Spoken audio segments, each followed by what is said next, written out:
Hello again, everybody. I hope that was enough time to do what you needed to do. We will now run through a couple of sessions by Phill Payne and his colleague Gordon around effective marketing and member retention. And I'm going to ask Phill if you wouldn't mind, just to, for those that don't know you, but by the looks of the communications, you seem to talk to everybody in the Taekwondo community. But for the benefit of those that don't, and some of the board members that might not see some of the help that you're giving us behind the scenes, if you wouldn't mind just running through, who you are, your club, and what you're going to run through today, and obviously introduce Gordon as well.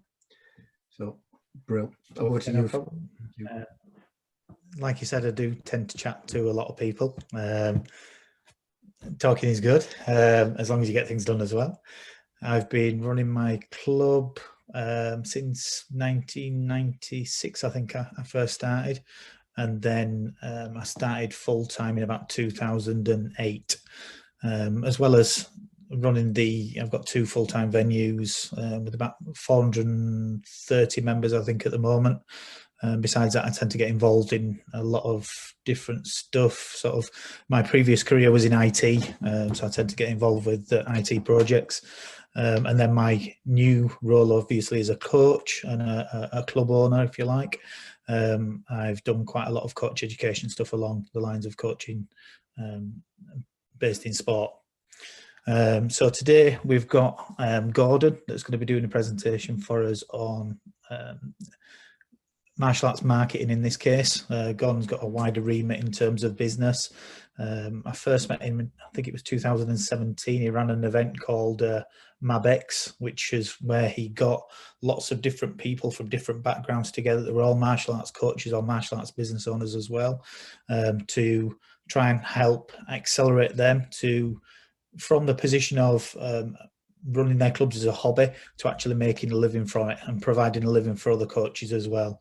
Before he sort of took up this MABX and this whole business thing, he was a world champion kickboxer under old school coach and fighter Alfie Lewis.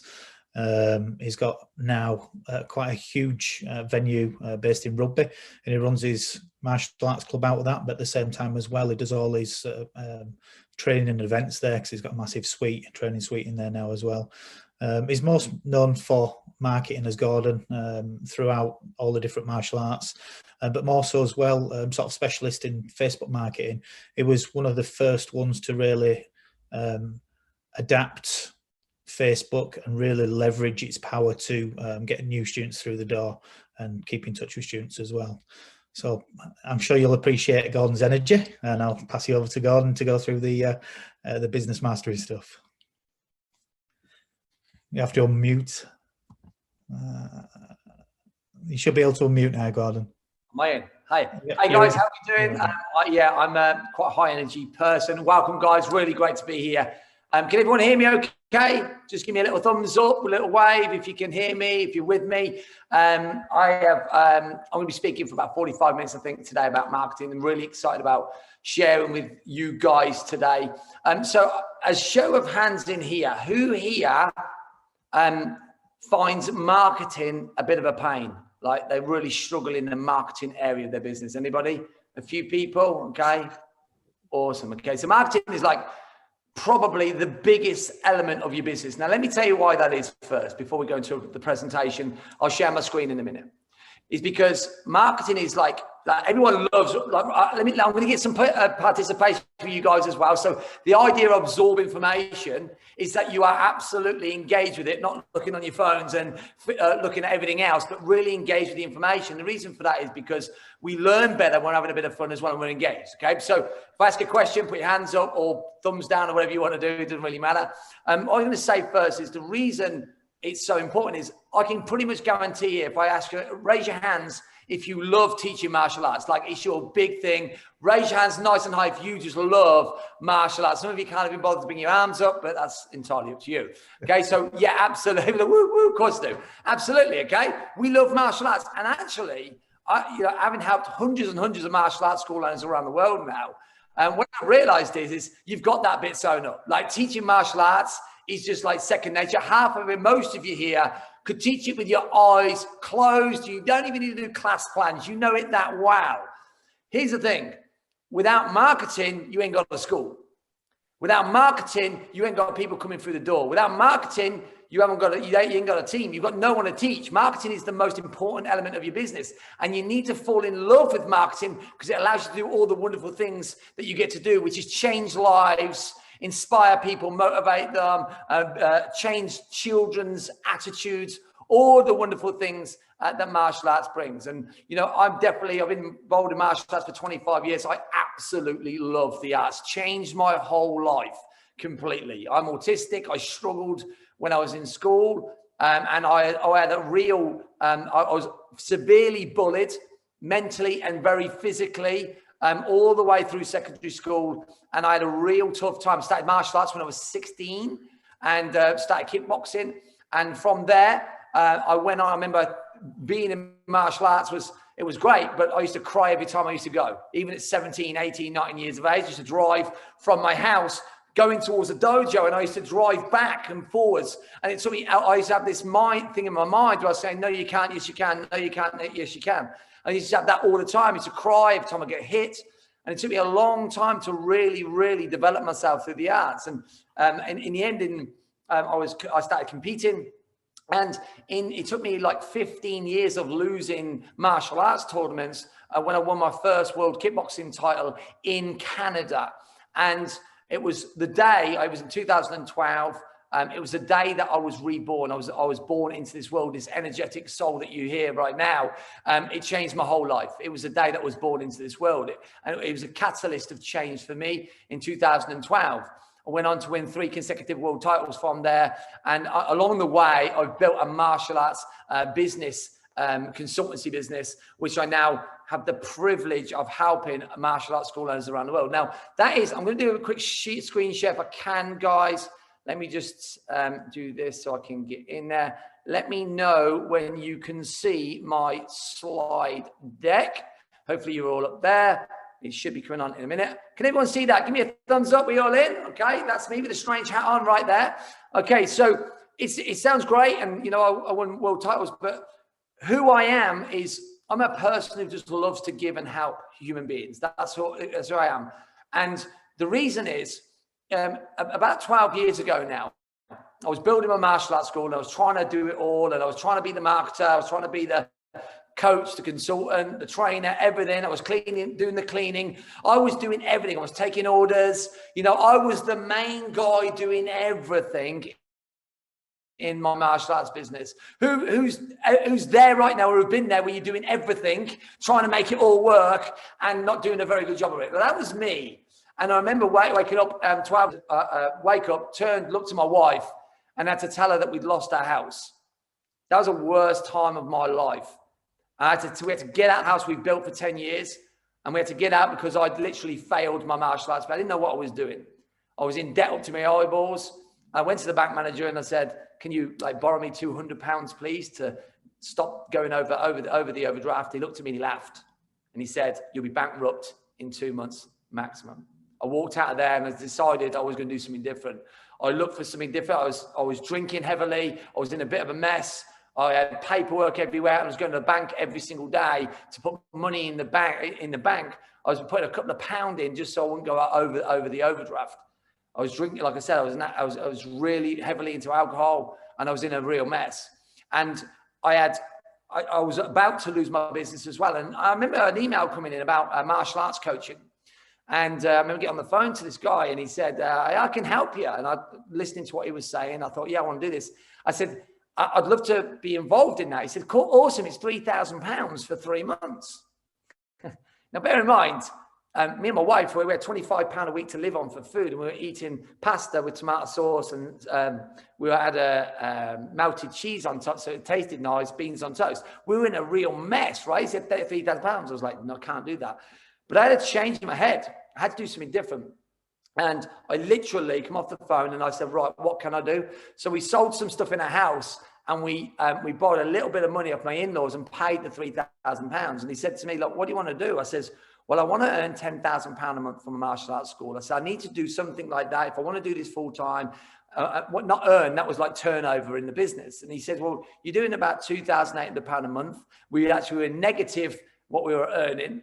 And he said, I think you can do it in about 18 months. So we applied everything. We literally got on the program and literally turned everything upside down, like changed our business model and marketing, everything. We really focused on marketing, really focused on how to be seen. Like I was a really good instructor, but no one knew who we were. That was the problem. I was doing paper adverts, didn't even know what I was doing. Hence why I ended up in a mess.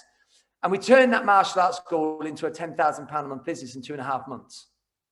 Now, I don't say that to impress you, because it impressed the hell out of me at the time. I couldn't believe it, right? And the reason was it was marketing.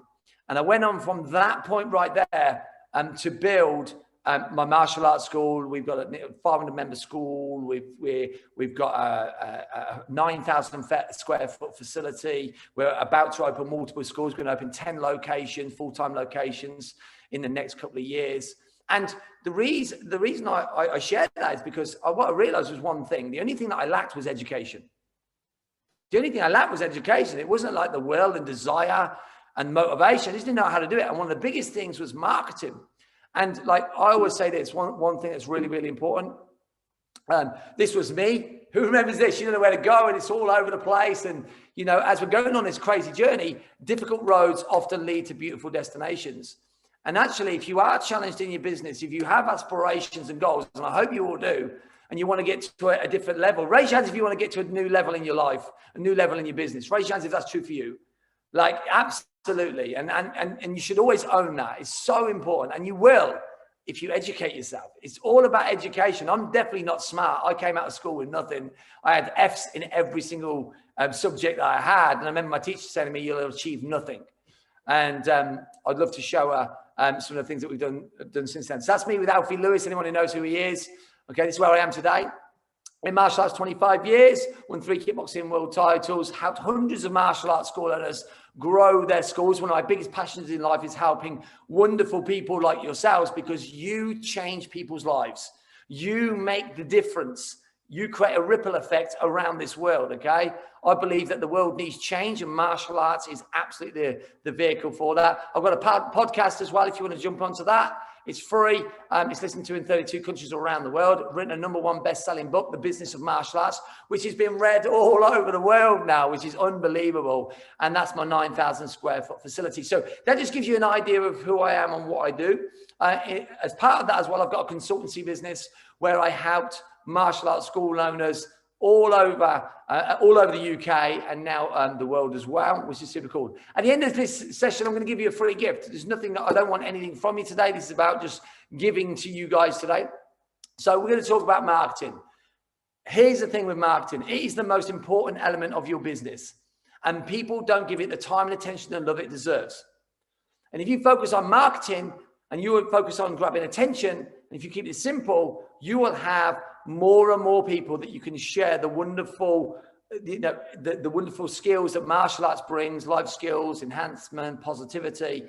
But marketing is where it starts. And the difficulty is most people who are challenged with marketing because they make it simple, they make it complicated. They complicate marketing. They think it's more difficult than it is. And it isn't. It's really, really simple. Very, very simple. There's 2 things that you need to do in marketing. It's very simple. I'm not that smart. It's really easy. It's brand education and sales ads. That's all you need. And the difference between the two is huge. Number 1, brand education is about being out there, known, liked, and trusted. And you do that, you can do that through social media. You can do that through Facebook, Instagram. Online platforms are where you should be marketing your business for sure. The great news about social media channels is you get a free platform. See, Facebook and things like that, people moan about them. They're giving you for free. They didn't cost you for the website. They don't charge you for putting a video up. They don't charge you for putting your pictures up. They don't charge you for having your own TV channel. It's all yours for free. And you get a chance to send them images, them pictures, them videos, etc., out to your local area for people to understand your brand and what you talk about. So brand education is all about sale. It's about story. It's about story, about telling the story of what you do. And we're going to talk a little bit about that today. And the second one is selling ads, okay? Is what you're going to do to hook them in, okay? So if someone's seen your ads, if someone's seen your brand education, they've seen your live videos and they've seen the pictures and they're inspired by the results that you get in the stories and they can see this all coming up on social media, then when you put a sales ad in front of them and say, hey, we've now got this great offer, come down and have a look at this, and it's a sexy offer, guess what they're going to do? They're going to say, I've been seeing these guys. This is exactly what I was on about. I'm going to take them up on that because that sounds amazing. So there's a real key element when you're talking marketing, okay? And this is especially when it comes to traditional arts, because I'm actually a traditionalist. I started in karate when I was younger, and my main style of art to start with was Taekwondo. People don't know that, right? I started Taekwondo, and at a time I got a very Taekwondo based. And the thing is with traditional arts, we're very much held with tradition, or we can be, not saying can be held by the tradition, which is obviously important. But here's the problem. The world has changed, and the masses want something different they want 20 years ago. Raise your hands if you're a dinosaur martial artist in the room. Let's have a look. Who's a dinosaur? Been in it 25, 40, 30, 40 years. There's a lot of dinosaurs in here, of course, right? Okay. Now, here's the thing.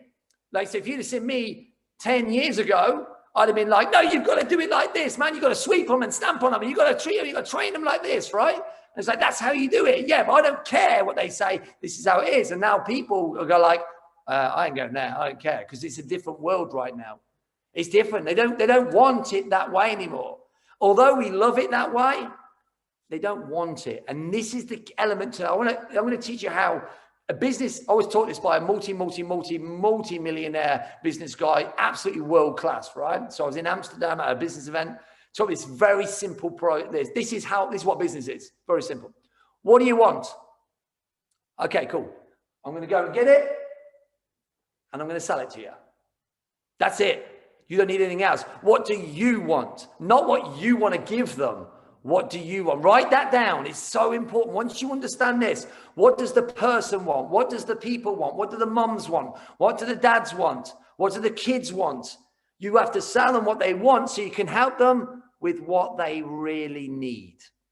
Sell them what they want so you can help them with what they need. And that's what marketing is all about. Market what they want so you can help them with what they need. This was revolutionary for my business. It's like, I've got to put a shop window out there that talks to the masses, not about martial arts. So most of the time, you don't need to be talking about, yeah, we're world champions, and look at the reverse punch on the face, weren't that a great shot, and look at my kata, and all this, right? They don't care. What they want is results. Write that down. Marketing is about results. What results can you give them? Okay, really, really important. So there's two elements, brand education and sales ads. Basically, marketing is about attention. It's very, very simple. You need more attention than anybody else. And the reason is, this world right now is full of attention seekers. Raise your hands if you know a few of them. Like, attention seekers, even the teenagers, they all want attention, right? But the world is about attention. And here's the thing, if we're not out there every single hour of every single day, the attention is being gained by somebody else. So marketing is just attention. It's not sales, it's attention, getting attention and awareness of who you are. And you can do that in many mediums. You can do that with social media, your website, referral marketing, email marketing, schools, visiting schools, internet, demonstration, loads of ways. And it's all marketing. Every single one is marketing. But what it is getting attention. The more attention you get, the more that you're remembered. Now, here's how marketing works, right? It works by getting attention at the right time when they've got a big enough pain. It's so important to understand. I never understood this, right? You have to understand that people will see your stuff. I can guarantee you now, who's got likes on their Facebook page? Anyone? A couple of you maybe, I don't know. Got a few likes and people who like what you do, etc. right? Amazing, right? That's great. So they're all down at your school training then, yeah? Nope. And there's a reason for that. It's because they're not got a strong enough reason why yet. And you need to be in their mind's eye until you want it. How many times have you seen something and not taken action, but then when you need it, you can see it, you're in? Who's done that before? Raise your hands. You take action when you need it, when there's a pain. That's that's how you have to think. So you've got to be out there enough times. I do this analogy. You can be, who remembers delivering leaflets? Like, who remembers that? Go walking through a door. Something like, I still do that shit, right? Okay, so you're walking, delivering leaflets in the cold and the rain, and you're leafleting everywhere, right? And you're leafleting, and then you do the area again and again and again, and then you stop. And then another martial arts school just happens to mark it through the same door on week 55. And the little Johnny's walked in the door and he's got punched in the face, and he's gone, you're going to do martial arts. And at the right time, you've been prepping them up with your leaflets, but then a martial arts schooler just pops it in the right time. They go, you're going to go there. But you're the one who's been loading them up. So what attention marketing is, guys, it's very similar analogy. That is your jab. This is your setup. Or you Taekwondo guys, it's your lead leg side kicks going out of them if you're in that style. I don't know which style you're at. You know, your side kick, you're leaving them here, right? This is your jab, isn't it, right? You're jabbing at them. That's attention marketing. And then your sales marketing, your sales ads are your reverse punch or your ridge hand, okay? Or your rear leg round kicks, your knockout. Raise your hands if this makes sense, guys, okay? So the attention, you're always in their face like this. That's what we're going to be talking about today, okay? Awesome. So basically, it comes down to three elements, guys. Marketing is about building up KLT, which means know, like, and trust. If you don't have any of these, if you only have two of these, it won't work. You've got to be known, you've got to be liked, and you've got to be trusted before people will come down to your school. That's a given, and that's through brand marketing. Raise your hands, guys, if you know and like someone, but you don't trust them. Who do you know that you know, like, but don't trust? Yeah, I bet there's some of you in here. Yeah, that's me. I know those them, right? Here you go. You might know someone, trust them, but you don't actually like them. Who knows them people as well, right? Yeah, I know some of them people, right? Absolutely, right? That's what this is all about. You've got to know, they've got to know, like, and trust you. And how do we do that? Very simply, to get to know you, you need to dominate your area. Focus on sharing your content in your local area. So you know on your Facebook pages, okay? You should be out there 3, 4, 5 times a day with posts, videos, pictures on your TV channel. Your Facebook is your TV channel. You get the broadcast whenever you want. Okay, so being out there so that people can come on, look and see and go, wow, these guys are awesome, okay?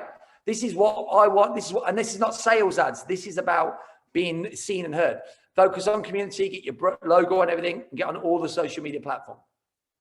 To get to be liked, they need to know what you're all about. So Facebook page reviews they allow people to kind of go, I like these guys, okay?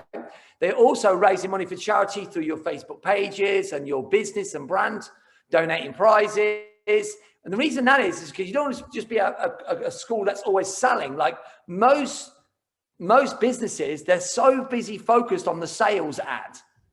And they only spend money on the Facebook ad if it's got a sale. And the sale meaning is free this 2 weeks free uniform. That's a sale, right? Or they don't focus on building their brand equity, all right? Giveaways on social media, showing your classes on Facebook Live. Who uses Facebook Live here on their classes? Anybody? Anyone live video their classes? Wow. Okay. I would absolutely be doing that every single class that you do. Live video and sharing the story. Like I'm going to give you this analogy. Imagine someone come up to you 25 years ago, you dinosaurs, yeah? And they come up to you and said, right, who am I going to get here? I'm going to look. So, right, Phil, I've got something for you, but don't tell anyone, right? It's a platform. It's called a website platform, right? And basically what you can do is you can have your own pages for your business and you can literally post on their videos and pictures. And basically people can look on these like handheld things and they can like call people on them and everything. And they can look on it and you can put your videos and pictures and they can see it. And like they can literally, right, they can do a live broadcast and you can be watching it on your phone and it's completely free, right? Do you want it? They're like, nah, I can't be bothered with that. Nah, it's all right. I'll carry on leafleting in the cold. It's fine. Right. So Facebook's like that, right? You can live video and you can spend money for people in your local area to see how great you are. to see what your classes are all about, to see the love and connection. This is, and now guess what they do when they see it? Some people will go, yeah, I like these people. Or some will go, I don't like them at all. And that's perfect. You don't want to be liked by everyone, but you want to be liked by some. Sharing your mission and what you're all about, and your ethos and mission of the school. All right. And then to trust you, and this is important, the results that you get. So they start seeing, they should be seeing the results, the video testimonials, the case studies of success that you're getting. People will start to see you. So you can see on here, website reviews, social sharing. I pull this up here. What your customers are saying is hugely important. So this is about getting to be known, liked, and trusted without any sales. And this is about content. Okay, it's about putting content out there that is not sales, which is about sharing the story. Raise your hands if that makes sense, guys. All of you guys in here, I know, I could ask when I do events and I ask every single person in the audience, I'll say, okay, so raise your hands if you've changed anyone's life through your martial arts classes. And I can guarantee every single one of you say, yeah, all the time. How many times do people come to you and go, yeah, you know what, Phil, like you have just absolutely changed my whole kid's life. Like his autism, it's like, it's just made him so much more like martial arts. He's a leader. He's done so. Raise your hands if you ever had that, where someone comes up to you and say, you've just changed it, right? Okay, awesome. So where's the video testimonials constantly going out about that on your Facebook page, and spend money just to boost that out into your local community? Imagine if people see that, they're going to go, oh, you know what? If they can do it for them, they can do it for me. You do this already, guys. This is not difficult. Content and putting things on your page is just about the wonderful things you already do, but being focused on getting it out there. So here's the thing, guys. I want to look at what marketing actually does, the marketing funnel. Okay, from the top, understand one thing. Marketing is about attention. Okay, and this is a crucial element. There's one thing I'd love you to take away from you today, right? Is I would love you from today, from the things we're going to share with you, is to log any bit of attention that you get. And what I mean by that is, if someone asks you what time are your classes, I hope that you get to log that down onto your spreadsheet or CRM system. And there's a reason for that. Is marketing is not about prospects. Marketing is about attention. And guess what? Most people do not log how much attention they're getting from their marketing. They're really busy logging the trials that they've had booked in. Who's guilty of that, by the way? They log the trials, but they don't log the attention. Anybody else guilty of that? All right. But see, the thing is, the trials are not from the marketing. The attention's from the marketing. Let me explain why this is, right? Because attention is asking a question or reaching out onto your face, or sending you a message on Facebook or emailing you. That's attention. So if you log that, then what happens is you're then going to start to see what marketing is really doing. The next step of the funnel is your conversion to trials, prospect conversion, i.e. to trials. Now, you could have 200 bits of attention, but only converting 100 of them to trials. Who can see the problem there already? What needs to happen here? If you think you're getting 200 people reaching out, but 100 people actually converted to trials this month. What do you think is the problem? Anybody know? You want to chat in there? What do you think? Well, the problem is not your marketing, is it? Your problem is what? It's your communication and conversion. See, so people don't think their marketing's working, but actually it's because they're not doing enough on their communication when people do reach out, okay? And then from there, they either come to the class or they don't come to the class, and then you've got to serve and close them. Okay, so number one, attention is marketing, online, offline communication, get seen and heard. Once they reach out and you get attention, you've then got to talk, engage, communicate, build rapport, okay, to get them booked in. And then when they are booked in, they're either going to turn up or they're not. That depends on your system. When they do turn up, it's your ability to close, your ability to so that is all about the service that you create, the experience they get, the classes that you do, and the value that they perceive. Because when they come down to your class, it's not like people say, oh yeah, they didn't want to pay it, they said it was too expensive. That's wrong. They never buy anybody on the planet does not buy on, most people don't buy on price. They buy on value, the value that they perceive. So maybe you've got to improve in that area. And then finally, you've got to retain them by your service. And that's all about looking after them, not what you want to give them, understanding what they want, serving them. And this goes like customer service. I remember years ago, customer service in martial arts schools in the UK was probably non-existent. Customer service, what's that? We just pay money and get in your class. What are you on about? What do you mean I've got to send them a birthday card on the birthday? What do you mean I've got to give them a customer service call? What's that all about? Train or get out of here. I ain't bothered. I'm the boss. You remember them days? They were great, weren't they? All right. But the world's changed. They don't want that now. Okay. So we got to work on attention. So log the attention you're getting from your marketing. I'll tell you what will happen, guys, if you do this properly. You'll realize you're getting more attention than you thought, and you'll be able to track what your marketing is actually doing. Most people are what I call wingers in marketing. They literally wait to the end of the month and just see how many people have joined.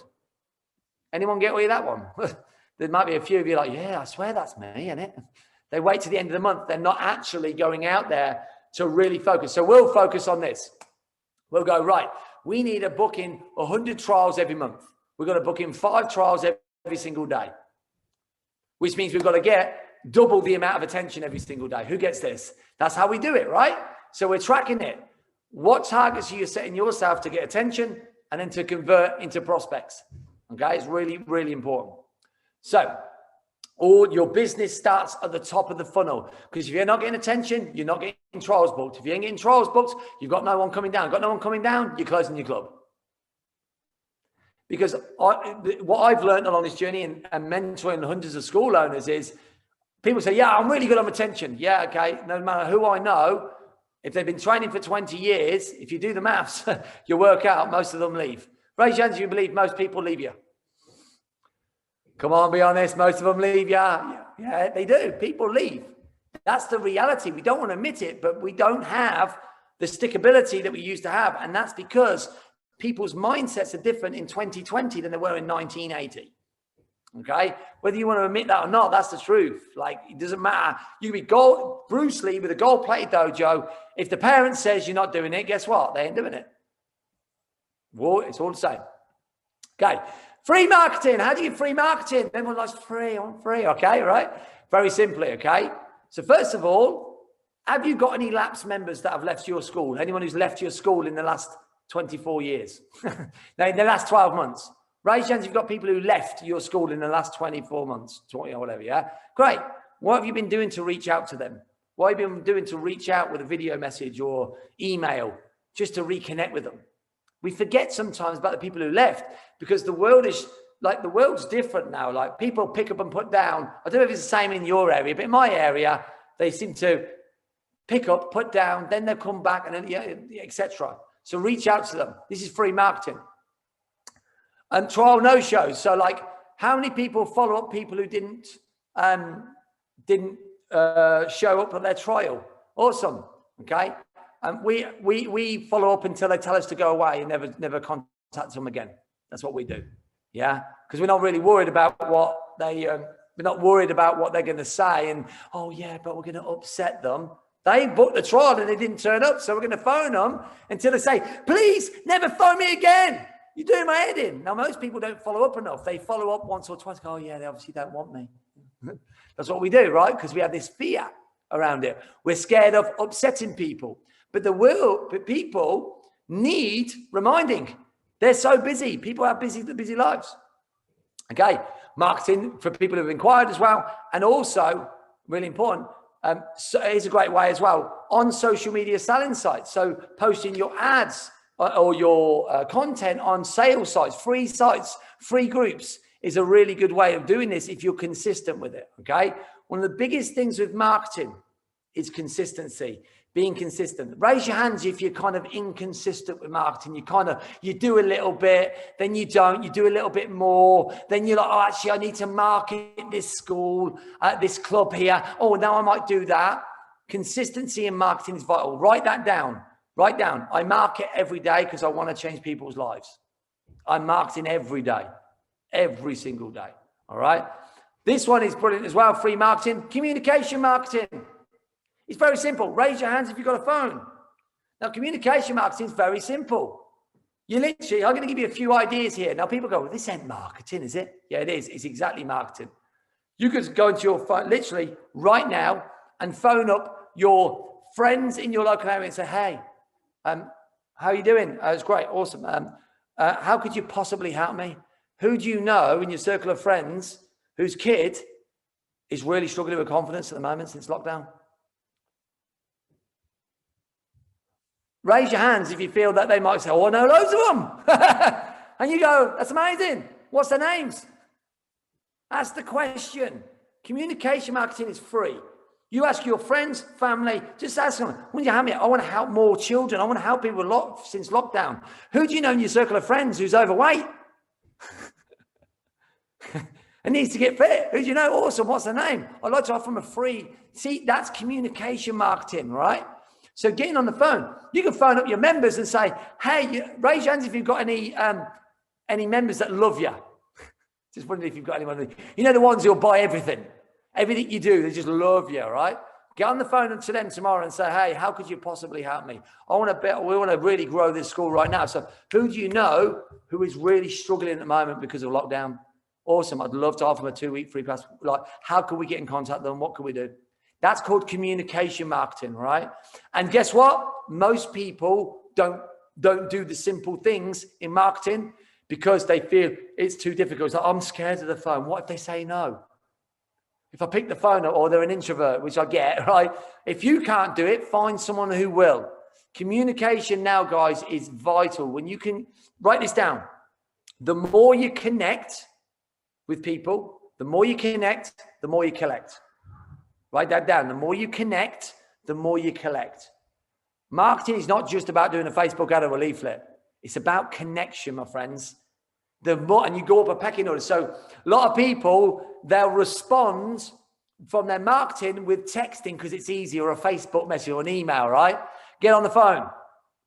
Talk to these people. Do a video call with them. I promise you know what I'll do? What'll happen, guys? Your trials will go up like this. They will literally go through the roof because you're connecting with them. It's really, really important. One thing, the fortune is in the follow-up. I know for a fact that here, guys, I know that you guys could go into your inbox right now. Let me ask you a question, actually. Who here has a Facebook, has anyone ever Facebook messaged them? People are, I'm not sure what that is. What's Facebook? Yeah. Has anyone ever sent you a Facebook message inquiring about your classes?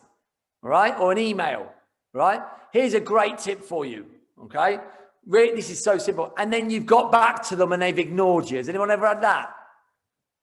And you know, they don't like me anymore. I sent the message, they obviously, and you don't go back to them, right? Oh no. Well, it's not true. They're just busy. They're just busy. It's not that they don't like you. They're busy. So here's a great tip for you. When you've got people who they've not responded or you've had a little conversation and they go quiet. Anyone had that as well? Like, it's dead simple. I want you to do this. I want you to get your phone out and do a 1-minute video and say, hey, Jane, this is Phill Payne from XYZ Martial Arts. Just thought I'd reach out. Hope you're well. Hope lockdown's been okay for you. Hope you're nice and safe. Just thought I'd reach out to you and let you know about we've got an amazing free course coming up for you very, very soon. Hope you're well. If you're interested in that, by the way, just reply to this. Bang. And then just inbox them with that video.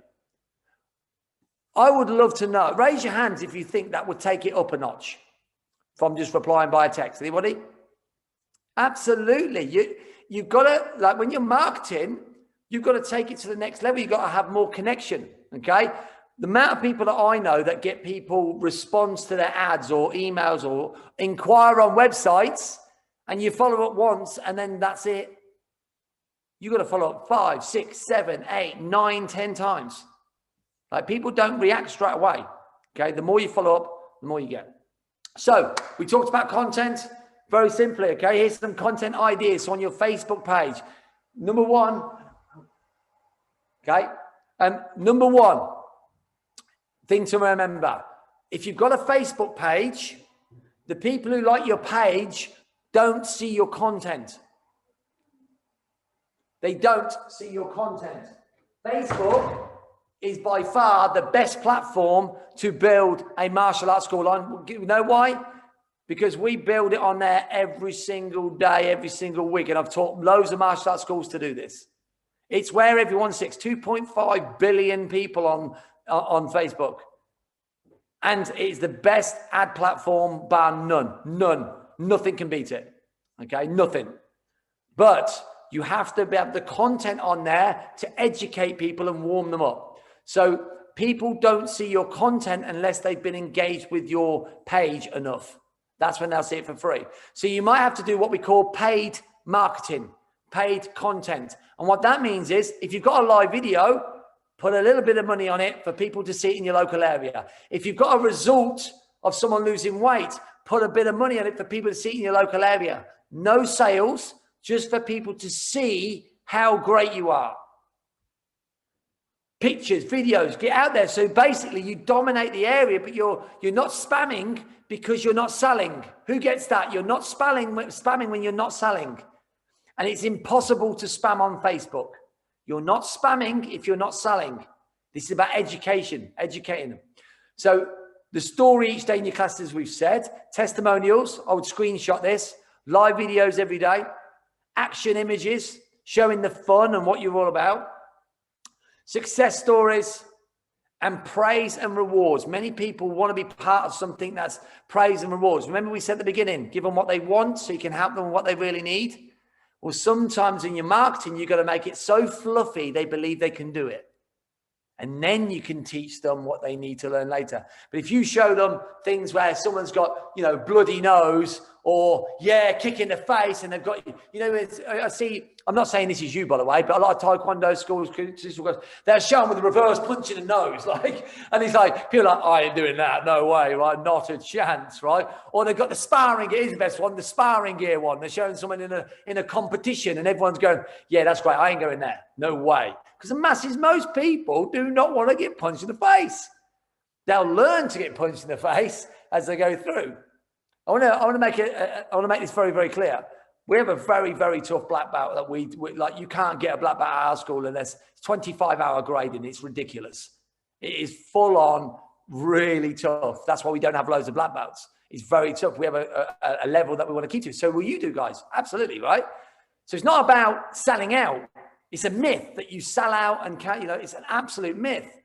The reality is you can have a highly successful school, earn a load of money in the process while changing people's lives. Who's up for that? I'd love to know who's up for doing that, because I hope you are. Because you have, I find martial arts insane, right? Here's the worst thing with martial arts, right? This is crazy. It's the only industry that I know where the best people earn the least amount of money. How many martial arts, amazing world-class martial arts instructors do you know that are earning less than you go, well, they're crap up there. They've only been teaching for like 2 years. They've got 5 million students. Bloody hell. They haven't been through the whole thing. They're rubbish, right? They're awful. Look at them. Yeah, well, at least I'm not a sellout. The problem is that they know how to market, and many of the great guys, the great martial artists don't. And they're getting beaten because of the marketing. Who gets this, guys? I hope you get it. And all you have to do is adapt to a new way of doing it, and then you can keep the art going forward. And the reason I'm passionate about that, there's loads of great martial arts schools there. The problem is, it's not about being a great martial artist anymore. It's about being a great marketer. And that's horrible that's a hard pill to swallow. Really difficult. It's not about how great you are. It's about how great your marketing is. It's about how great your sales is. And I know that's horrible, but you only have to learn these skills, and you can still teach as many as you want to. And here's the thing, you'll be doing the service to the martial arts by doing that. So being out there. Here, I show this little formula here that I always share, okay? It's very, very simple. Building 100 members in the school is not difficult, okay? If you want to add 100 members to your school, or you want to build a 100-member school or whatever it is, it's very, very simple formula that I teach, right? 4 programs, this is basic stuff. 4 to 6, 7 to 12, adults and ladies only is what we have. If you have 2 classes a week for each program, 25 paying monthly members in each program, that's 100 members, all right? If you are charging £40 a month, £50 a month, £80 a month, whatever you want to charge, okay? If it was £40 a month, it'd be a £48,000 a year business. Very, very simple. If you charge £80 a month, it'd be nearly £100,000 a year business. All you have to do is market for each program each day. Okay. And how do you do that? Emails. Send out emails every single week. Be on social media every single day on Facebook with your content that we've been discussing here and Instagram. Referrals. Have a great referral program. Okay. Have a great referral program. Entice referrals. Make it fun. Website. Have a great website that converts. I've got a top tip for you in your marketing. Marketing. You need a great website that converts, not a website that's telling them how many world titles you won. A website to get their information. A website to get their name, email address, and mobile number. That is crucial. Crucial. All right. So we're going to go into a bit of paid marketing. So I want to go back to that. So we've got the free type of marketing, and we've got the content type of marketing. So you've been out there now. They can see you.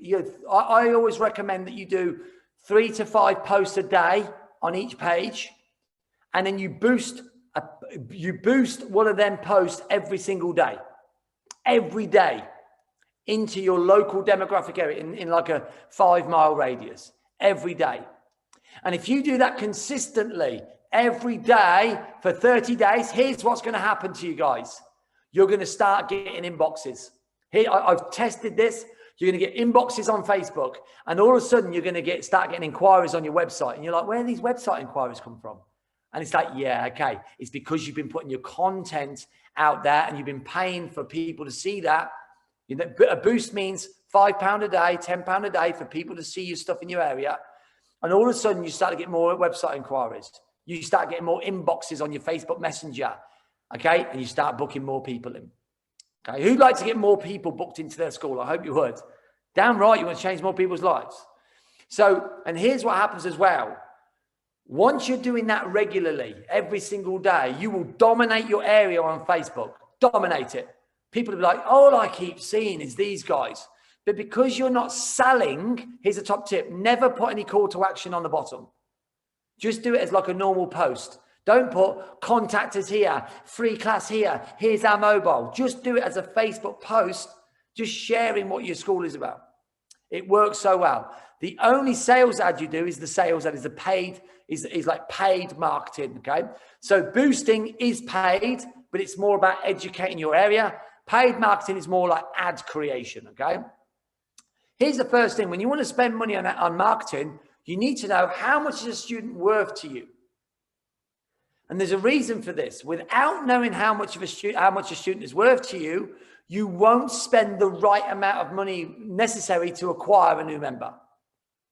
One of the biggest, Phill knows this. He's heard some of my talks before, and he's been in the room, and he like Phil's a really good guy. He's got a great school. He's definitely not in this category. But he knows, he's heard it as well, right? Schools will go, yo, I spent £5 on my Facebook ads this month. You know, they're spending no money and they're wondering why they've got no bloody one coming towards them.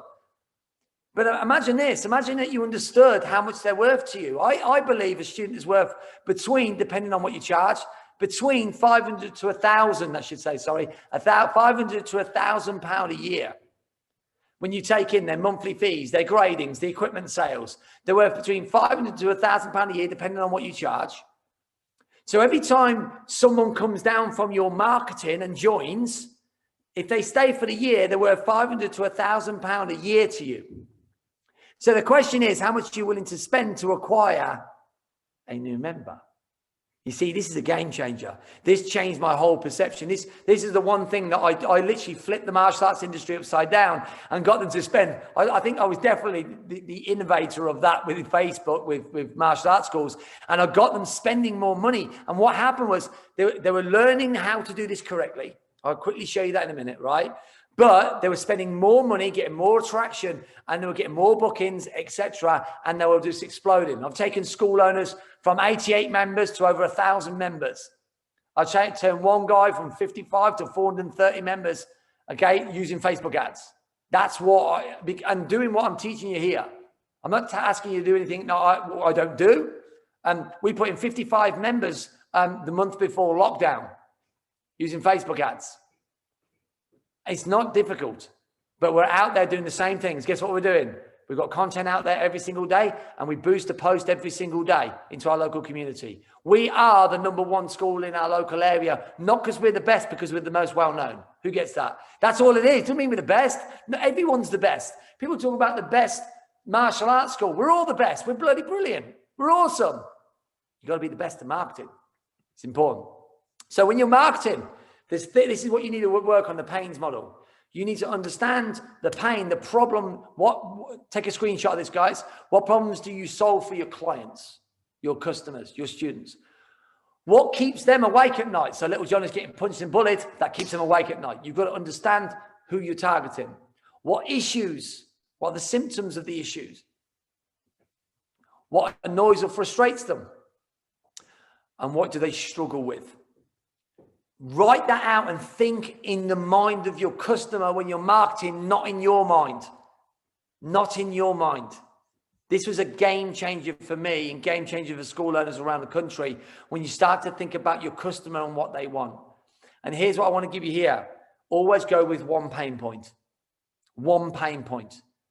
If 12 years ago, when my coach taught me this, he says, you don't market for everybody, you market for a specific niche. So like, if it's for children, I'm talking to mom and dads. If it's a ladies kickboxing program, I'm talking to ladies. If it's a men's program, it's talking to men. It sounds so simple, right? And then what's the pain of them individual people? What's the one thing? So for instance, for us, we always go on confidence. Boost your child's confidence with, not boost your child's confidence, self-defense. You see, all of them things, there's too many pain points, one pain point. Because people will resonate with that pain point. Does your child struggle with social interaction? Yes, he does. Is your child autistic? Yes, they are. Great. We have a great solution. Our brand new program just for them. Really important. So when you are targeting, understand you have 3 different audiences. And on Facebook, for sure, it's the most powerful platform. You have cold audience, which is people who don't know who you are and don't really care. You have a warm audience, which have liked your page, maybe commented on a post, maybe interacted with you. And then you have your hot audience, which are your members. 3 different audiences, and you can market to all of them individually. Okay?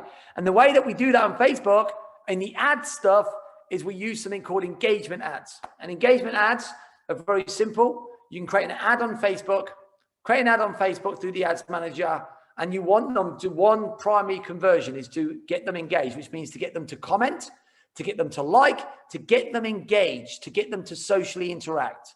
These are good if you want to get people to just comment on your posts.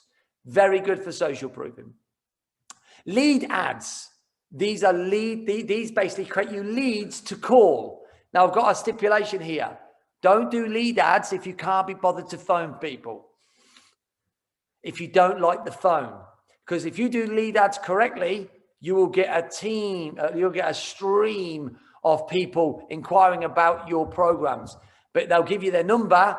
You've got to phone them within 24 hours, no more. I would always say within an hour. We call ours within 10 minutes of them inquiring. Who thinks that people go cold quickly when they inquire about something? Yeah, they're hottest straight away. Lead ads are brilliant. If you're going to be sharp, lead comes through, you give them a call. Hey, what do you need? Okay. What are you inquiring? What's the reason for the inquiry? All right, really good for that. So that's lead forms. Messenger ads are really good. So these are where you can put an ad into someone's messenger. So you can literally, if they've sent a message before, you can create an ad that pops up in there. You know, your messenger feed on Facebook, you get a messenger app, it pops in there. Web conversion apps, these are all about sending traffic to your website. And these are all different types of ads, but they're all geared to get one thing: their name, their email address, and their mobile number, so you can call them. You can call them, all right? And then you've got retargeting ads. And Facebook is really powerful for this. This is where you can literally chase people around Facebook and keep showing them the same thing. Who's ever been on a shop site or something, and then you end up on eBay and their advert pops up next to you? And then you go on Facebook and then the ads in Facebook. Has anyone ever had that? Yeah, that's called retargeting. Very, very powerful. So I'm going to give you a little overview here. This is like a lead format, okay? A lead format is very simple. You need great copy. Okay. Here, I'm going to give you the little formula. Who's it for? Write it down. Who's it for? What is it? What's the benefits? What's the offer? And then what should they do? Them 5 things is how you create copy. What is it? No, so who's it for? What is it? What's the benefits? What's the offer? And what should they do? What's the call to action? That's all you need. So it's great copy first. It's a great image that resonates. Okay.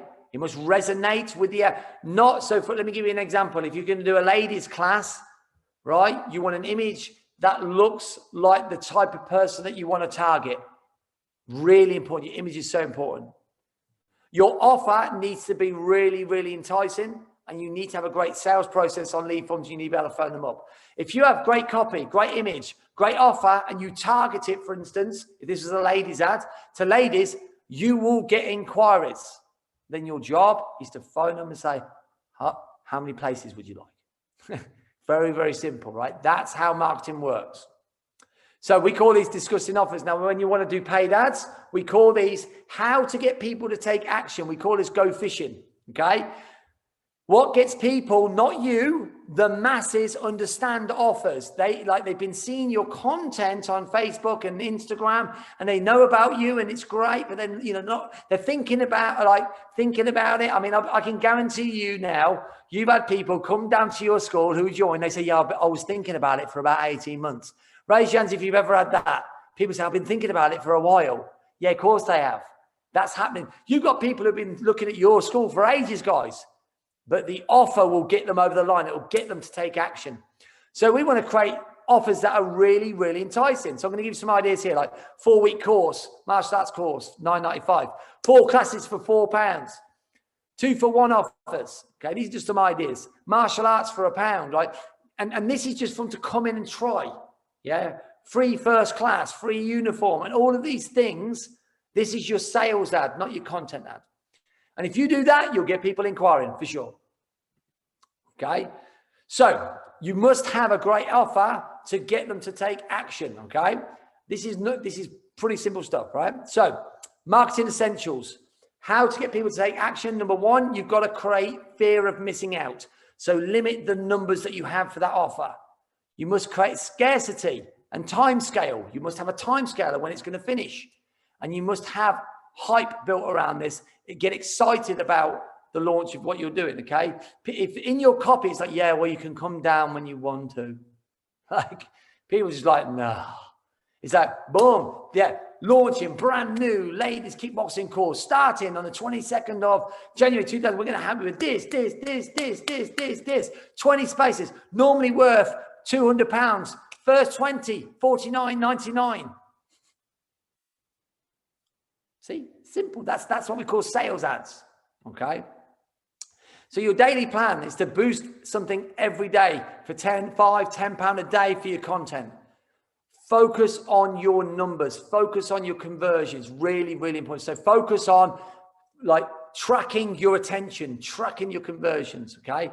Track your results every single day and believe in action. Believe in action. Make sure that you are out there grabbing attention every single day for your business, and don't be focused on your curriculum before you're focused on your marketing. Wake up every day and say, where are we being seen? Who have we reached today? Who's understanding who we are? And the more you focus in that way and more you spend and invest on your marketing is not an expense. Marketing is the biggest investment you'll ever make. It's the best investment. It will pay you back multiple times if you spend enough to be seen. So I'll give you a little thing here. This is a bit like we've got internal marketing, community marketing, event marketing, social media marketing. Here's some ideas for your screenshot here so you can see, give you some ideas of what to do. When they allow us back out, guys, and we're out of lockdown, and Boris Johnson says, you take your masks off and we can go out into the world again and we're allowed and the chains are gone, you'll be able to go and do community events. Okay, so we you can see there's a lot in here, and I don't want to confuse you. And I hope this has helped you to think, I need to play a bigger game in marketing. Raise your hands if you feel you need to play a bigger game in marketing. Anybody? I hope you do, because the bigger game you play, the more lives you can change. You know, marketing it's changed my whole life. It's changed my business. It's helped so many school owners achieve full-time facilities, multiple full-time facilities. Facebook in itself, learning them elements, has changed so many martial arts schools' lives. You know, some of them have gone and quadrupled their income from it. It's just about being consistent with it and learning the skills. Remember, it's not that anyone else is more special than you or knows or is better or wiser.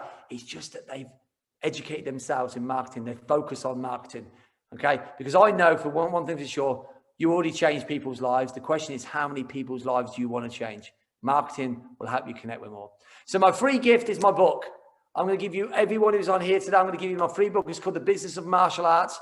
With sales on Amazon for $13.95. It's got loads of 5-star reviews. Anyone who goes in the chat right now, I'm going to give you this for free. Okay. I'm even going to pay the postage for you. Okay. I normally charge for postage. This is my gift from me to you. It'll talk about marketing. It'll talk about staff development. It'll talk about mindset. It'll talk about so many elements of business.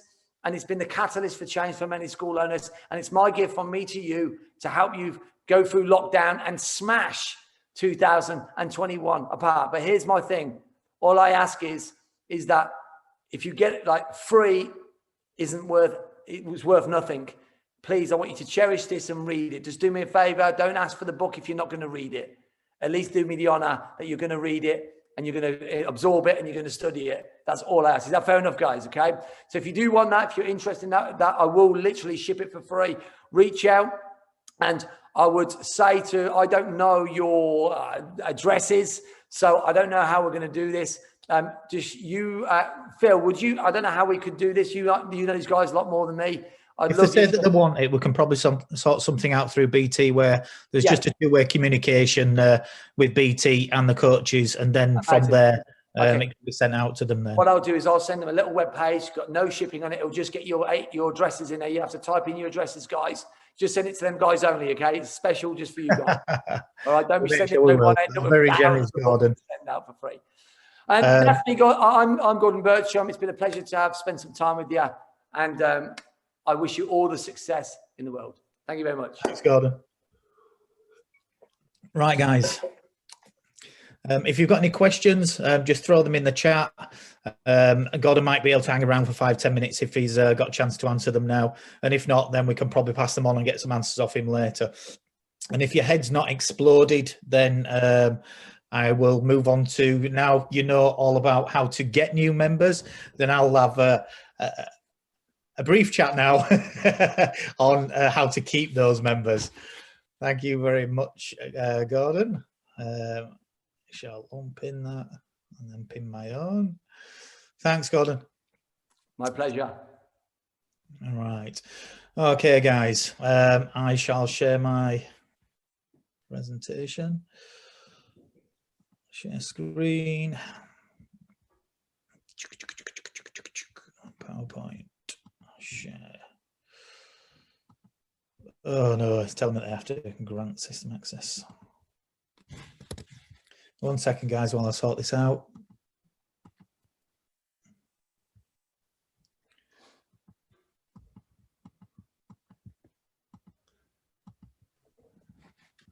Just while Phill is doing that, massive thanks to Gordon. I'm worn out. That was really insightful, and we can feel the passion coming through there.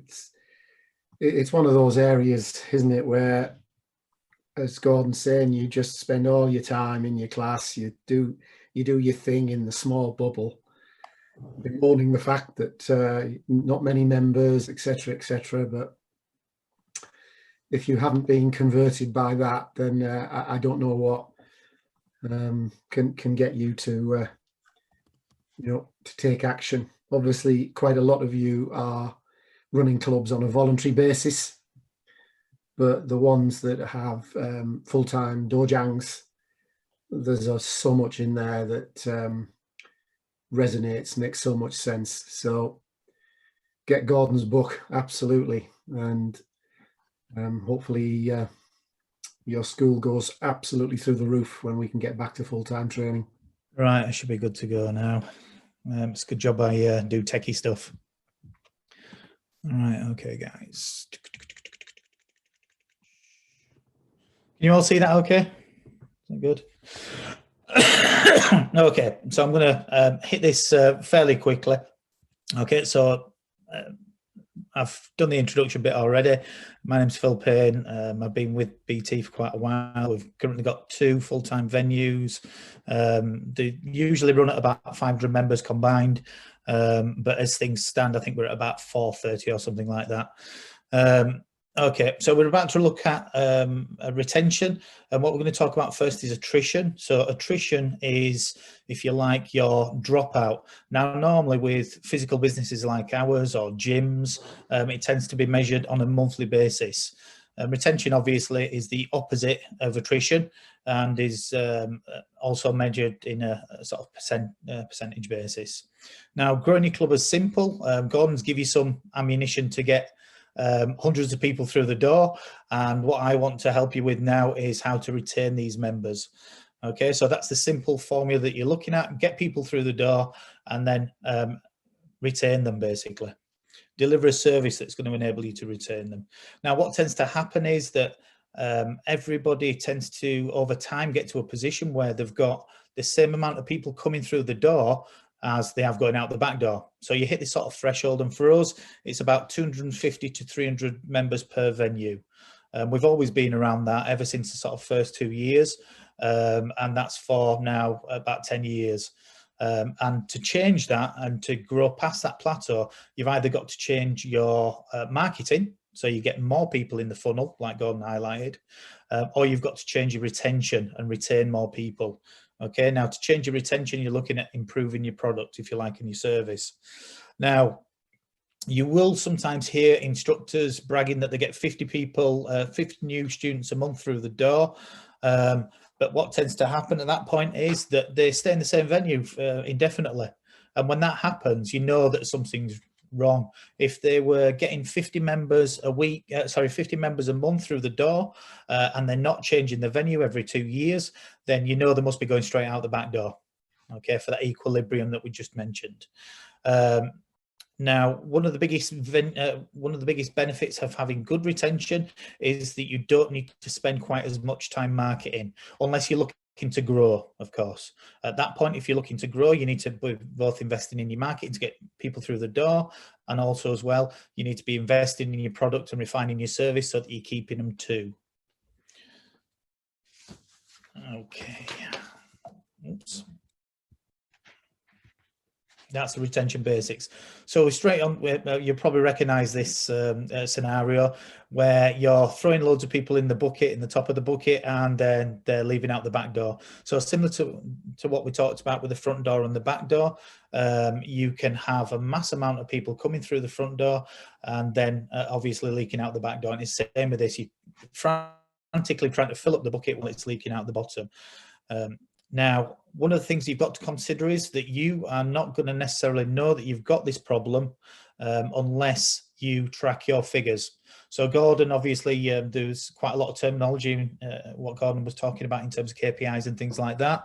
But the main point is that if you don't have a system that can be pencil and paper, or it can be an online system to record these stats, then you're not even going to know that you're in trouble.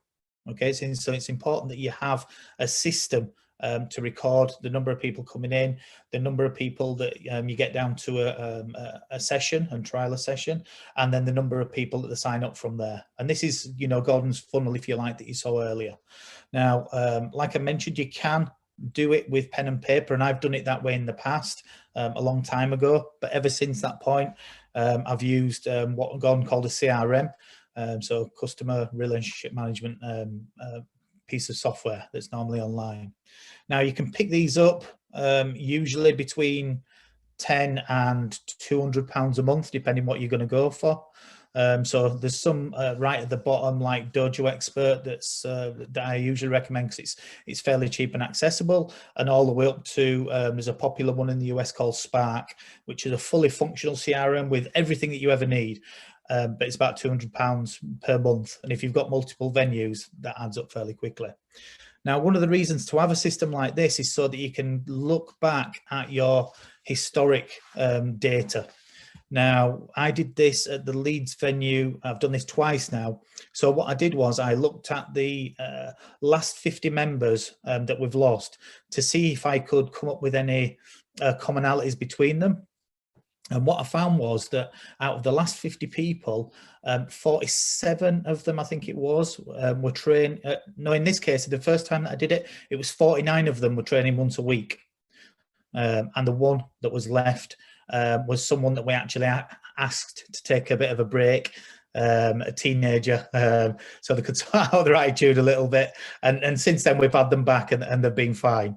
Okay, but that just goes to show we've got a lot of people training twice a week and 3 times a week, but it's the once a weekers that are the most vulnerable at this point. Now, the second time we did this at the Leeds venue, there was 47 people that were training once a week. And then out of the 3 that weren't training once a week, 2 were paying for twice a week, but still only training once a week. Okay, now the difference that I tend to find with the once a weekers to the twice a weekers is the once a weekers go and do Taekwondo, like they go do bowling or ice skating or something else of a similar nature, whereas the twice a weekers, they're the ones that tend to form your community, and they tend to also as well, they tend to be Taekwondoists rather than doing Taekwondo. Now, what you also tend to find is that the once a weekers, even though they're training less, if they miss a session, they don't usually make that session up, whereas the twice a weekers that are already training more tend to make up that session. Okay, so that was one of my big revelations, but just having the figures accessible means that you can look back, see where you've lost people, drill down. And I've been involved in the past with BT looking at exit surveys and things like that before, and it's always really interesting to be able to go through that historic data and see if there's any trends. Sometimes there's no trends. Sometimes you'll just lose people across the board and it'd be very hard to find a trend, and that's often the case. But if you don't have your figures, you'll never know that. Now, the next thing is, what is a good monthly attrition level percentage-wise, and what is a bad one? Now, I've got some stats which are from a couple of the big companies in the UK like Nest and EFC, and these are companies that will actually look after the business side of your martial arts club, and they have a lot of clients in the UK. And what tends to happen is that they measure, or they tend to find that bad retention is about 8% plus. Bad attrition is about 8% plus. So if you're losing around 8% or more of your full membership per month, then that's bad. Your product needs fixing straight away. Don't even look at marketing, just go straight to your product and service and see what you need to fix first. Now, believe it or not, the average is between 6 and 8%. So losing between 6 and 8% of your total membership is average, which is still quite high. And then good retention, I put at between 4 and 6%. So if you've got 4 to 6%, then you're doing pretty well. That's a good number to start off with. It can get better, but also at the same time, you're above average in terms of retaining your students. Amazing retention between 3 and 4%. And then the best retention between 2 and 3%. Now, you will get people that tell you that their retention is below 2%. And in a lot of cases, that may be true. But I'd be slightly suspicious of the people that are telling you that they've got 500 members and they've got a dropout of under 2%. So I'd be slightly suspicious of that, and try not to compare yourself to those people, because they may not always be telling the truth. Now, our clubs tend to sit at between 3 and 3.5% usually, which I'm fairly happy with. And I know where we'll lose the members, we'll lose the once a weekers. But for me, we've got them in, they've had a try. If it's not for them, then that's okay. But we've let them come in and give it a try. So I'm happy to have our retention, have our attrition sitting at that level. Okay. Okay, so there's no getting away from this. As the saying goes, you can't polish a turd. And likewise, if your classes are rubbish, then you've got a bigger problem than your marketing. You need to sort your classes out and make sure you're delivering quality content in a way that is accessible to the people. Okay, so there's no point in going any further until you're running good classes, if you like. Otherwise, we go back to the leaky bucket where they're coming in the top and then they're going straight out because your sessions aren't up to scratch. Now, this is the minimum, if you like, in your retention. Now, what we tend to focus on this is using person-centered coaching. So person-centered coaching is where you take the time to find the motivations of the members and then differentiate for their individualities, if you like, so that you're providing value across the board. Like Gordon mentioned earlier, it used to be the old school of doing it where you came in and boom, you just delivered whatever you wanted to deliver, and if they didn't like it, then you didn't care anyway. But it's not like that anymore. So you've got to have some differentiation with it and try and meet the needs of the people that you're getting through the door.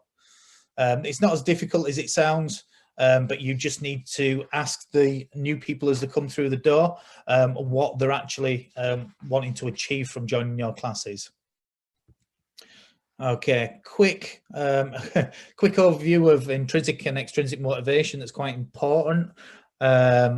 Now, I was going to talk through this, but I won't talk through the whole thing. This has all been recorded, so you'll be able to see these again later. Now, the difference between intrinsic and extrinsic motivation is generally the intrinsic part is that they're taking part in the class and they're taking part in the activities because they want to, not because you're offering them an extrinsic reward such as a prize or I don't know if anybody has ever done this before, ever heard this before, when the kids are waiting to get in class and the 4-year-old says, "Oh, I don't want to go in today," and the parent says, "Oh, I'll buy you this, I'll buy you that." Okay, that's just, yeah, you're on a road to nowhere with that one. Next time the dad asks the kid to put the shoes on, the kid will be saying, "What's in it for me?" So you don't want to go down that line. So stick with the intrinsic motivation and try not to offer extrinsic rewards for an activity that should be intrinsically motivating. Now, don't get me wrong, there's some instances where offering an extrinsic reward for something will be okay, and it's usually when the activity is never going to be intrinsically motivating. Okay, like taking the rubbish out or chores for your teenager and things like that. They're never going to enjoy them stuff, so you're not degrading the intrinsic motivation by offering a reward. Okay, and the other aspect is that you can, when we're talking about extrinsic rewards, most of the time we're talking about something that we call an if-then reward. If you do this, you get this. So you're offering a specific carrot for something that you're going to reward them on. Now, if you do it as an now that reward, which is, for instance, if you were in class and you've got a student that's been working really hard for a few years and they achieved their black belt level and you want to recognize that by giving them a trophy or whatever it is along them lines, then they weren't expecting that. The trophy wasn't the reason that they trained hard all them years. So in that scenario, that's fine. Use it as a now that reward. Okay, we'll get straight onto the meat of this. So I've got 10 points here, 10 areas of focus to improve retention. And this will be fairly quick because I know we've only got about 13 minutes to get through this stuff. Okay, so the first one is autonomy. Okay, so it's important for students to have autonomy and feel like they're involved and have some control over the situation, and that it's not like the old school classes, and sometimes refer to it as a sort of instructional class where you stand at the front and you just bark orders and they just get on and do it with no involvement whatsoever, no talk. It's just you shout and they do. So we need to get away from that as much as possible and involve the students a little bit more. They're there because they want to be there and they want to enjoy it, so they've got to have some control over their training, if you like. So in a session, you can create opportunities for choice just by asking them questions of, do you want to do this? Do you want to do that? That's how it starts off at the lower level with the little kids, whether you ask them, you know, we're going to play an animal game, what animal do you want to be? Or we're going to work on a technique today with the teenagers. What technique do you want to focus on? Do you want to focus on your best, your worst? And giving them some choice. And that goes all the way from the bottom then all the way up to top, where you're looking at your high level performers, where you're putting a training program together with them, not for them. Okay, so it's including them in. Answer questions during the class. So this is always a good way of giving them a little bit of input and feeling like they've got a little bit more control. Not only do you need to ask the questions, but when they give the answers, you need to value them answers. Okay, so it can't be a platitude. It can't be ask a question and then totally ignore what they say and then do what you were going to do anyway. Okay, because that will squish your autonomy, which is not what we're after. Less talk, more action. So when you're standing at the front of the class or you're describing a drill, describe what you want them to do in terms of the end objective, describe the coaching points, or ask them, let them come up with the coaching points and then get on with it. What you don't want to do is stand there for 10 minutes talking about the drill and how you used to do it and everything else. They want to be involved physically and at the same time as well.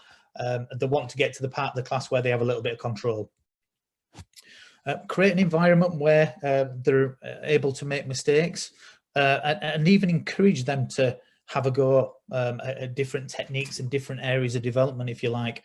What you don't want to do is provide a very closed loop environment where nobody goes outside of their comfort zone. Okay, we don't want to stop them attempting hard things by putting them off and stamping all over the confidence every time they do something wrong. We want to provide an environment where they can make mistakes and then figure out what's wrong and then fix it and move on. Now, games-based learning is probably it's a little bit of a too big a field for this presentation, really, but I just wanted to mention it. So this is usually, in theory terms, it's normally covered by something called Teaching Games for Understanding, TGFU. It's called Game Sense Approach or constraints-led approach. So I'll just give you one quick example. You want to help them develop their turning kick. So tonight, rather than just kicking the pads, we stick them in the sparring gear. They're going to get partnered up, and they're going to take times at hitting each other with the turning kick. So they're getting used to the contact, but they're getting used to doing it within a controlled environment where they can only do turning kick. You might even say just turning kick to the body, and then from there you can add in the next one. Okay, you can do spin turning kicks, and you can do front leg turning kicks, and it's about creating the training from the game with a limited set of rules. And we're not just talking about the sport Taekwondo here. You can do it with other elements of your training too. It could be a fitness agility based activity that you're doing where you put constraints on a game and then they actually go off and do the game under their own control, if you like, using their own methods. Everyone is more motivated when they have some control over the process of performing a task. I'm sure all adults can relate to that as well. Nobody likes being micromanaged. Okay, so give them more autonomy where possible. Okay, relatedness, really important. Connection before skills is an idea based on you need to make sure that you, Gordon talked about the know, like and trust, and that's based on the fact that the other person is comfortable with you before you then go on to ask them to buy, in Gordon's case, or for in this case, they're open to the information that you're going to pass on to them for them to learn it and then try it and implement it. So connection first. Show empathy. The children will always be able to do what you ask them to do, and it's the same with the adults as well. Everybody is individual with their own problems, and they're all, as we get on a little bit and we head towards that 50 mark and beyond, and we've all got different complications that we have to deal with physically, and everybody's different. So just show a little bit of empathy before getting your point across. Empathy first, connection first, and then work on the development part. Now, the 3x3 rule was something that was brought about quite a while ago and was based on that you should have 3 personal contacts using eye contact, using name, and using appropriate touch. Obviously, touch is something that appropriate touch we can't get anywhere near at the moment, but that's fine. Okay, but what you need to do is still build up a rapport with people. So still having the eye contact, using the name, speaking to them about things in a session if you get a chance as well outside of Taekwondo. Okay, this is all about connecting with people and building up that community, if you like. One of the things that you can get that started off quickly is by having some sort of onboarding process. So when the new student comes in, have a new student pack, have a tick list that you want to work through, and try to get that connection built up from day one as much as possible. Okay, rather than just shoving them in a class and then they come out and they go. Try build connections beforehand, if you like, and set them in that pathway then to be part of your community. And then the next one is build a community. Okay. Building relatedness starts with the club's values, mission, and coaching philosophy. Okay, so this is something as well that BT has obviously done a massive chunk of development on for the organisation recently as well. So they've looked at the values and mission so that it can help guide everything else, and that needs to be in place. And then you need to adhere to that, which I'll speak about in a minute. Next one, competence. So we've got the grading system to measure progression, but it's useful if you can have some sort of tag system or some sort of smaller system that helps people measure their progress in between. When you're giving praise, make sure that it's genuine, or else it will have the opposite effect. So if you're just going around and praising everybody all the time, it'll have the opposite effect. They won't feel competent. They feel like it's just platitudes. You're just telling them what they want to hear. Make sure your content is age appropriate. Your 50-year-olds are not going to feel very competent if you try to get them to do something that's well above the level that they're able. And likewise as well, the children, if you're asking them to do at 4 years old reverse turnings, some of them may be able to do it, but a big chunk of them won't. And as soon as you start to hit that competence, then they start to lose enjoyment. So that's why it's important. Now, we just mentioned that making sure the content is age appropriate, but also as well, you're going to get within similar ages sometimes a big difference in physical ability. So you need to adapt your session, not adapt your sessions, and adapt the delivery of different areas of your sessions for that person. So that's where differentiation comes in. So competence is not just about them feeling that they can do it. It's about just having that challenge point where you're pushing them a little bit and they feel capable of doing it. That's the important part. Flow is something, there's a psychologist called Mihai Csikszentmihalyi that created the theory of flow. People have heard of flow before. When you're doing an activity and you just get lost in that activity and you really enjoy doing it so much, you look at the clock and the time's passed by and you don't know what's happened to that time. So creating opportunities for things like that. You can do it within the sparring, you can do it within the repetition and the practice. That's going to help with their competence, their feeling of competence, perception of competence. We don't need to lower our standards, but what we do need to do is make sure that we've got a lot of areas where we can introduce little wins for them so they do feel competent. Variety. You want to obviously create plenty of variety in your sessions. Not too much that you're doing something different every session for 12 months, because obviously at the same time as well, we need a certain level of repetition, and the session planning means that you can help hide that repetition if you like. Same with the drills and skills. You can create your own drills and skills, or you can borrow these off other people as well to help develop different areas. This is an idea that we've been using for quite a while now, which is a rotation plan. So we tended to find that some of the coaches that we have that were specialists in sparring lent on that quite a lot, and what we needed was everybody to complete all aspects of the syllabus. So what we did was we created a rotation plan. So it rotates between sort of sparring elements, self-defense and one step patterns, and then the fourth rotation is instructor's choice.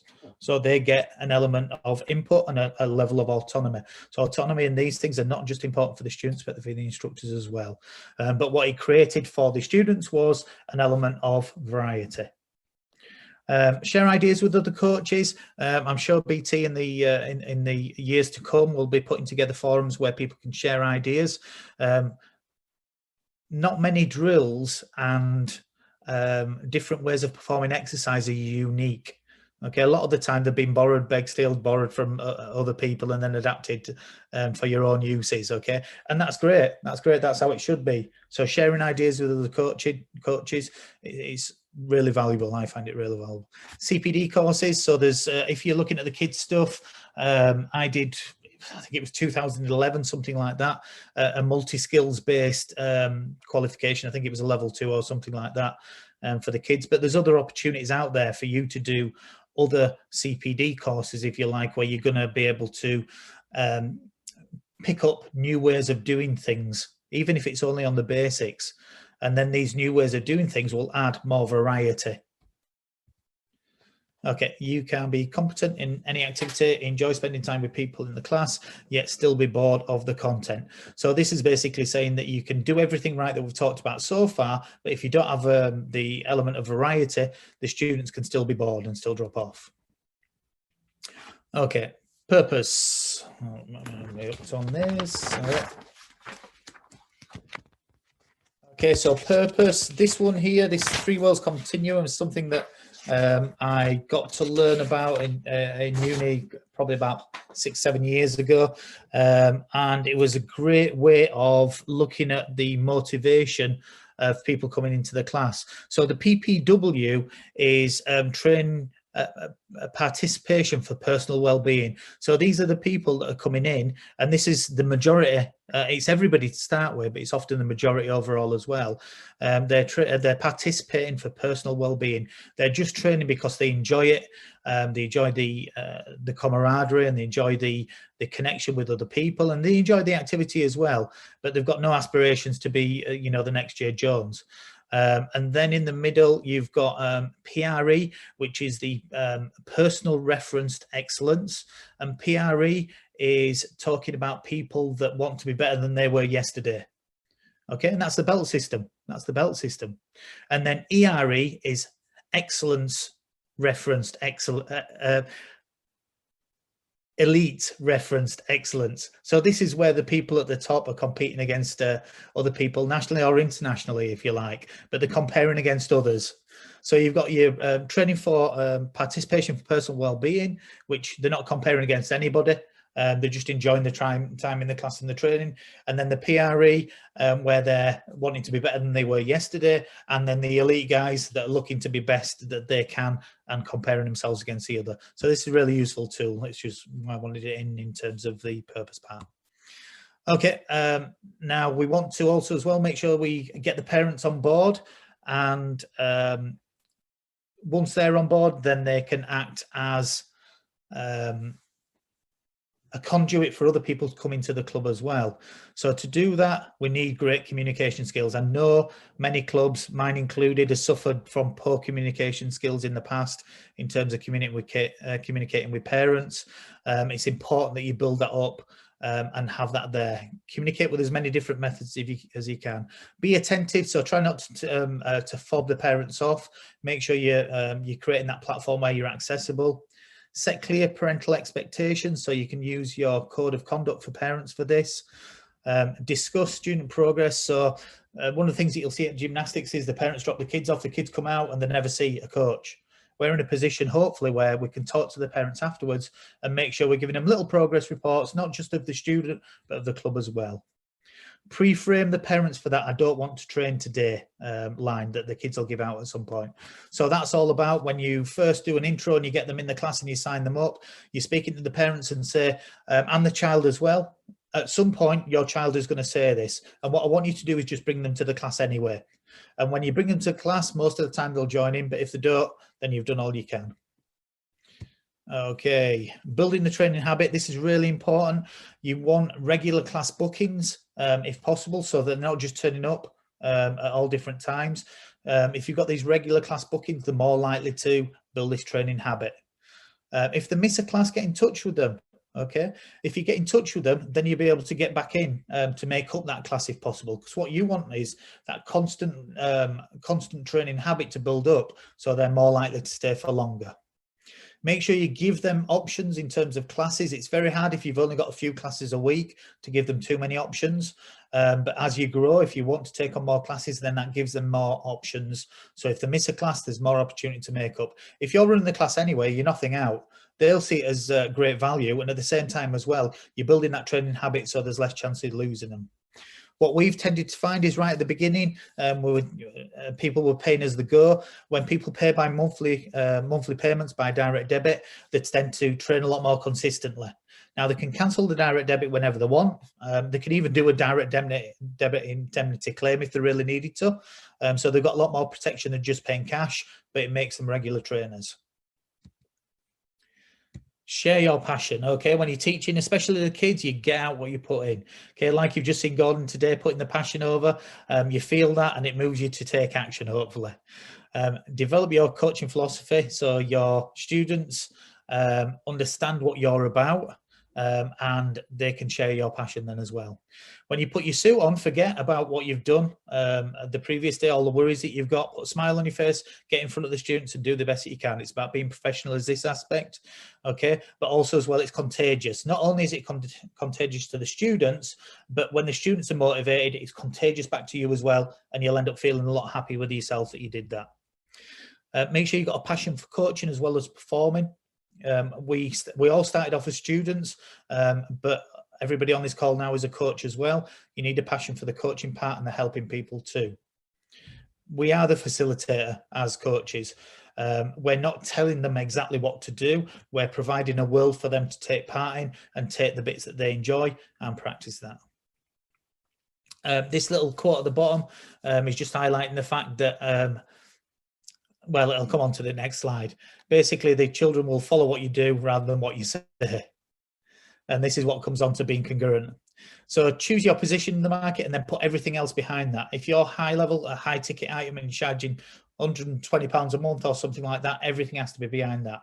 If you're trying to be accessible or you're targeting families and you want to be the martial arts club for families in the area, make sure everything's behind that. Everything, the venue, the coaching, your systems, put everything behind it. Align everything to the position in the market. Deliver on all the promises. So that means whatever you put out in the market, and when they come through the door, make sure that's aligned as well. Because if it's not, you promised that the kids will be more confident, and then after 6 months, the kids' confidence is destroyed. You're not fulfilling that promise and it's not concurrent. Practice what you preach. This means whatever you're telling them, you do yourself. Sometimes we can be caught up in martial arts of saying one thing and doing another. It needs to be the same. Make sure you deliver the same rules for everybody so that your application of your rules and regulations is congruent as well. Okay, straight on, last one. So creating a participation development model. Now this is for clubs that are starting to grow and have more programs. So they'll have a little kids program, they'll have a junior program, maybe a family program. They might just have 2 programs, but once you start doing that, you need to start aligning your different programs with the different problems that you fix. And when you do this, you'll be able to create a structure whereby people will flow between the different programs, if you like. So set out the focus of each program and make sure they're targeting different areas and different people. Make sure the programs connect together so there's no big gaps. There's no point having a 4 to 6 year old class and then only teaching adults above that. You need to make sure they're all connected. Mind the gap. Now, once you've got them connected, then what you need to make sure is that there's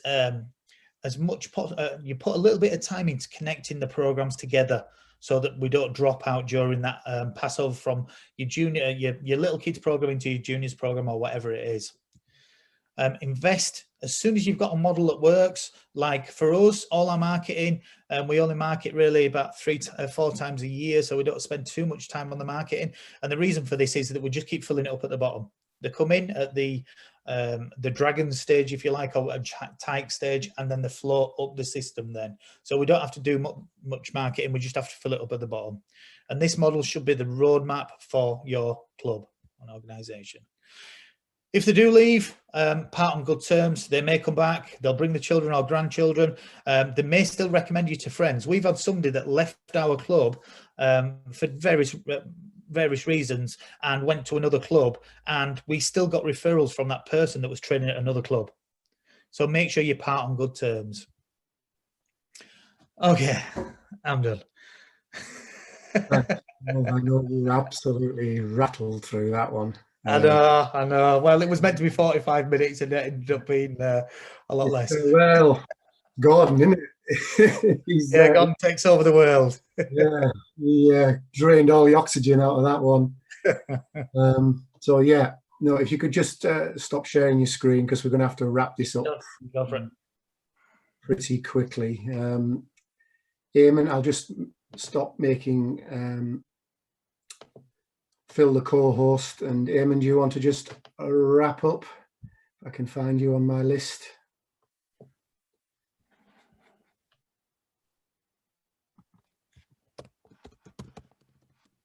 Apologies, give me a minute.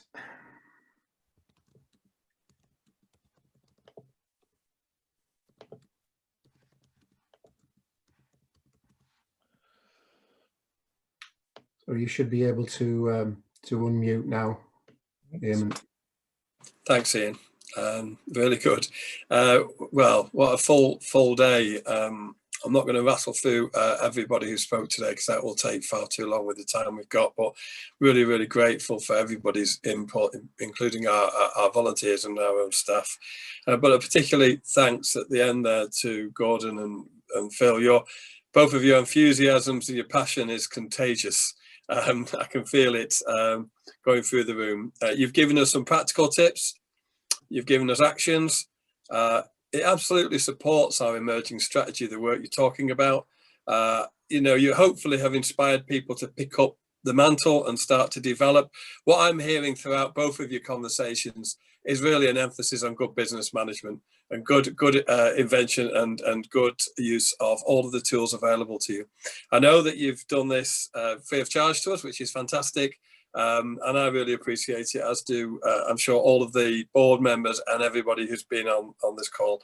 So just from the board, thanks very much for the enthusiasm, the energy that you put into the room. I'm going to conclude there, Ian, because I know we're pushing time. So if I can hand back to you. Yeah, very simply, folks. If you have registered for and are joining us for the formal part of the AGM, then we will end this call now. Huge thanks to everybody who's been a contributor today. I just can't express how much work has gone in, and the thanks, as Eamon said, free of charge for a lot of people. So hope you've enjoyed it. I hope it's been informative. If you are joining us at the AGM, you need to now switch over to the other login details that were given out. And we'll see you shortly. If you're not joining us for the AGM, I hope you've enjoyed this series of presentations. Have a wonderful Christmas and a safe 2021, better than this year. So thank you all, and we'll end this here now. So thank you and goodbye.